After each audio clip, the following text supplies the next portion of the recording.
Hello दोस्तों, मैं विक्रम कुमार और आप देख रहे हैं जय भीम लाइव। दोस्तों, 5 राज्यों के विधानसभा चुनाव की तारीखों का ऐलान हो चुका है और सभी राजनीतिक पार्टियां अपनी अपनी चुनावी रणनीति की तैयारियां कर रही है। सभी दल अपने अपने उम्मीदवारों की लिस्ट बारी बारी से जारी कर रहे हैं। और दोस्तों, फिलहाल राजस्थान के अंदर आपको बता दूं तो भारतीय जनता पार्टी की हालत दिन प्रतिदिन बद से बेहतर होती जा रही है, क्योंकि पहली लिस्ट जारी होते ही बीजेपी की अंदर बीजेपी के नेता बगावत पर उतर आए हैं। और दोस्तों, बीजेपी के बड़े नेता दिल्ली में बैठकर राजस्थान में पूर्व मुख्यमंत्री वसुंधरा राजे को दरकिनार कर दिया है, जिसके चलते राजस्थान के अंदर बीजेपी को बड़ा झटका ही नहीं बल्कि गहरी चोट लगने वाली है। तो दोस्तों, आज हम बताएंगे आपको कि पूरी दुनिया के अंदर कितने ऐसे देश हैं जो ईवीएम से चुनाव करवाते हैं, यानी कि दोस्तों जो इलेक्ट्रॉनिक वोटिंग मशीन से मतदान करवाते हैं, वोटिंग करवाते हैं, और कितने देशों ने ईवीएम को कचरे के कूड़े में डाल दिया है। और फिलहाल किस देश ने ईवीएम को हटाकर बैलेट पेपर से चुनाव कराने का फैसला कर लिया है। और दोस्तों, साथ में यह भी बताएंगे कि हमारे देश भारत में ईवीएम को लेकर लोगों की क्या प्रतिक्रिया है। यह पूरी जानकारी इस वीडियो में हम आपको बताएंगे। तो दोस्तों, वीडियो शुरू करने से पहले हमारी आपसे एक छोटी सी रिक्वेस्ट है कि अगर आप हमारे जय भीम लाइव चैनल पर पहली बार आए हैं तो प्लीज़ चैनल को सब्सक्राइब जरूर करें, क्योंकि हमारे इस चैनल पर दलितों की, बहुजनों की खबरें व उनका इतिहास बताया जाता है। दोस्तों, आपके सब्सक्राइब करने से हमारा मनोबल बढ़ता है और हमें काम करने की ऊर्जा मिलती है। साथ ही बेल नोटिफिकेशन को दबाकर ऑल पर सेट कर दें, ताकि हमारे वीडियो की नोटिफिकेशन बिना किसी रुकावट आपको मिलती रहे। तो चलिए दोस्तों, वीडियो को करते हैं शुरू। तो दोस्तों, पूरी दुनिया के अंदर विश्व के सभी 195 देशों में सिर्फ 20 देश ऐसे हैं जिन देशों में इलेक्ट्रॉनिक वोटिंग मशीन से चुनाव कराए जाते हैं। और दोस्तों, उनमें से एक देश है भारत, जो पूरी दुनिया का सबसे बड़ा लोकतांत्रिक देश है और जिस पर लोग गर्व महसूस करते हैं, जानते हैं, मानते हैं और समझते हैं कि अगर सबसे बड़ा दुनिया में कोई लोकतंत्र देश है तो वह हमारा भारत देश है, इंडिया है। और दोस्तों, भारत के अलावा ऐसे ही छोटे मोटे 19 देश इलेक्ट्रॉनिक वोटिंग मशीन से चुनाव करवाते हैं, ईवीएम मशीन से वोटिंग करवाते हैं। और बाकी सभी देशों की बात की जाए, 195 में से 20 देशों को छोड़कर बाकी के सारे देशों ने ईवीएम को बैन कर दिया है, कचरे के कूड़ों में डाल दिया है। जैसे कि दोस्तों, ईवीएम मशीन जापान में बनती है, लेकिन जापान देश खुद ईवीएम से वोटिंग नहीं कराता है। जापान देश खुद बैलेट पेपर से ही चुनाव करवाता है। जैसे कि France, Germany, America, Japan, Poland, Ireland, जो कि बड़े बड़े विकसित देश हैं। और जिन देशों ने ईवीएम का आविष्कार किया है वो ही देश ईवीएम का इस्तेमाल नहीं करते हैं, उन्हीं लोगों को ईवीएम पर भरोसा नहीं है। और जो भी विकसित देश है वो बैलेट पेपर से ही चुनाव करवाते हैं। लेकिन दोस्तों, बड़ा सवाल यह है कि हमारे देश भारत में कब तक ईवीएम मशीन से सरकार और चुनाव आयोग वोटिंग करवाते रहेंगे। वहीं पर दोस्तों, एक ताज़ा खबर सामने आ रही है कि हमारे भारत देश का पड़ोसी देश है बांग्लादेश। और दोस्तों, बांग्लादेश ने इलेक्ट्रॉनिक वोटिंग मशीन को अपने देश के अंदर बैन लगा दिया है, प्रतिबंध लगा दिया है। बांग्लादेश ने ईवीएम पर रोक लगा दी है। अब बांग्लादेश के अंदर जो भी चुनाव होगा वो बैलेट पेपर से होगा। आप इस खबर को देख सकते हैं, क्या लिखा है, बांग्लादेश में बैलेट पेपर से होगा लोकसभा चुनाव।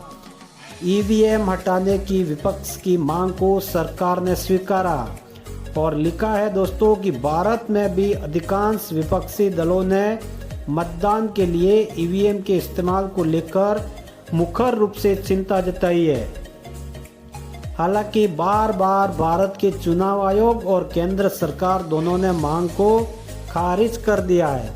तो दोस्तों ऐसा ही विपक्षी दलों ने बांग्लादेश में ईवीएम पर शक जताया था और बांग्लादेश की सरकार ने और बांग्लादेश का चुनाव आयोग ने ईवीएम को हटाकर तुरंत बैलेट पेपर से चुनाव करवाने का निर्णय लिया है। अब दोस्तों सवाल यह है कि आखिर ईवीएम में चुनाव आयोग और भारतीय जनता पार्टी को EVM machine electronic voting machine से इतना प्रेम क्यों है? भारतीय जनता पार्टी ईवीएम पर एक शब्द भी बोलना क्यों नहीं चाहती है? और दोस्तों भारत के अंदर जब कांग्रेस पार्टी सत्ता पर थी तब सबसे पहले ईवीएम के खिलाफ विद्रोह भी बीजेपी ने ही किया था कि इस ईवीएम की मशीन के कारण कांग्रेस बार बार सत्ता पर आ रही है, यह आरोप बीजेपी ने ही लगाया था। और अब बीजेपी के कान पर जू भी नहीं रेंगती है कि ईवीएम शब्द भी मुंह से नहीं निकलता है। इतना प्यार इतना प्रेम ईवीएम से कैसे हो गया बीजेपी को, यह बड़ा सवाल होता है दोस्तों। बल्कि सुप्रीम कोर्ट में और चुनाव आयोग को तरह तरह की याचिका दे दी गई है, दलीलें दे दी गई है कि देश में 100 में से 90% लोगों को ईवीएम पर भरोसा नहीं है। ईवीएम में गड़बड़ी की जाती है, ईवीएम हैंग किया जाता है, ईवीएम में धांधली होती है। फिर भी दोस्तों बीजेपी को और चुनाव आयोग को ईवीएम से इतना प्यार क्यों है, क्यों हो रहा है? बीजेपी के लोग ईवीएम की पूजा करते हैं भगवान समझकर। दोस्तों ईवीएम पर किस नेता ने बयान नहीं दिया है? सभी नेताओं का बयान आया है, सभी विपक्षी पार्टियों के नेताओं ने ईवीएम पर आरोप लगाया है और सुप्रीम कोर्ट में याचिका दायर की है। अब दोस्तों मैं वापस बांग्लादेश का जिक्र करना चाहूँगा। देखिए इस खबर को बांग्लादेश की मुख्य विपक्षी पार्टी बीएनपी सहित प्रमुख विपक्षी राजनीतिक दलों ने चुनाव में मशीनों के इस्तेमाल का कड़ा विरोध किया है। इसलिए बांग्लादेश के सभी 300 संसदीय निर्वाचन क्षेत्रों में बैलेट पेपर और पारदर्शी मत पेटियों का उपयोग होगा। इसकी घोषणा बांग्लादेश चुनाव आयोग ने कर दी है। वहीं बांग्लादेश के राजनीतिक पर्यवेक्षकों और विश्लेषकों ने ढाका में कहा कि पुराने पेपर बैलेट को वापस लाने से शेख हसीना की सरकार की लोकतांत्रिक मूल्यों को मजबूत करने की छवि को निश्चित रूप से बढ़ावा मिलेगा।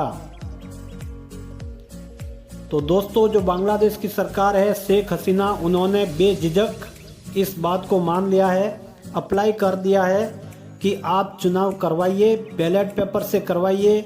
और उन्होंने कहा कि इससे हमारी ही छवि अच्छी होगी, क्योंकि दोस्तों वहाँ की सरकार को अपने पर पूरा भरोसा है, विश्वास है कि हमने देश के लोगों के साथ कोई गद्दारी नहीं किया है, कोई धोखा नहीं किया है, कोई घोटाला नहीं किया है, हमने ईवीएम में कोई गड़बड़ी नहीं की है।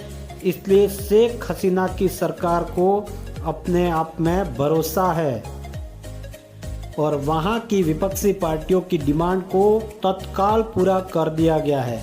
लेकिन दोस्तों हम बात कर रहे हैं इंडिया की, भारत की, कि कब तक भारत में ईवीएम मशीन हटेगी। जबकि हमने आपको पहले ही बताया था कि सुप्रीम कोर्ट में एडीआर की एक संस्था ने याचिका दायर की है और उसके जाने माने वकील है ब्रजभूषण सिंह, वरिष्ठ वकील है।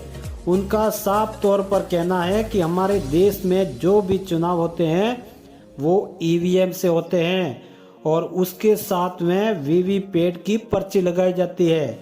और अभी तक ये होता है कि 100 वोटिंग बूथों में से सिर्फ 5 बूथों की पर्ची की गिनती करती हैं वीवीपैट की और ईवीएम की गिनती को मैच कराते हैं। सिर्फ 500 में से 5, बाकी की पर्ची कचरे के कूड़े में डायरेक्ट फेंक दी जाती है।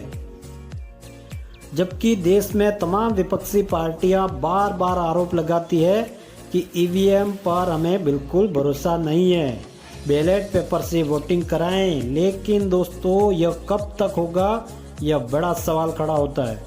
दोस्तों बसपा सुप्रीमो बहन मायावती जी ने सबसे पहले ही कह दिया था कि हमारे वोट प्रतिशत लगातार घटता जा रहा है मशीनों की गड़बड़ियों के द्वारा। वहीं पर ममता बनर्जी ने साफ तौर पर कह दिया है कि ईवीएम में धांधली होती है। ममता बनर्जी का बड़ा आरोप, भाजपा 2024 लोकसभा चुनाव जीतने के लिए बना रही है ईवीएम हैंग की योजना। वहीं पर दिग्विजय बोले ईसी ने माना यह दूसरे सॉफ्टवेयर से ऑपरेशन हो सकता है। पवार शरद ने कहा हैकिंग की भी संभावना। शरद पवार एनसीबी के प्रमुख हैं महाराष्ट्र से, उन्होंने भी आरोप लगाया है। तो दोस्तों यह जानकारी आपको कैसी लगी कमेंट में ज़रूर बताएं। वीडियो अच्छी लगी हो तो वीडियो को लाइक करें, अपने परिवार दोस्तों में शेयर करें, चैनल को सब्सक्राइब करें। मिलते हैं नए वीडियो के साथ में, तब तक के लिए जय भीम, नमो बुद्धाय, धन्यवाद।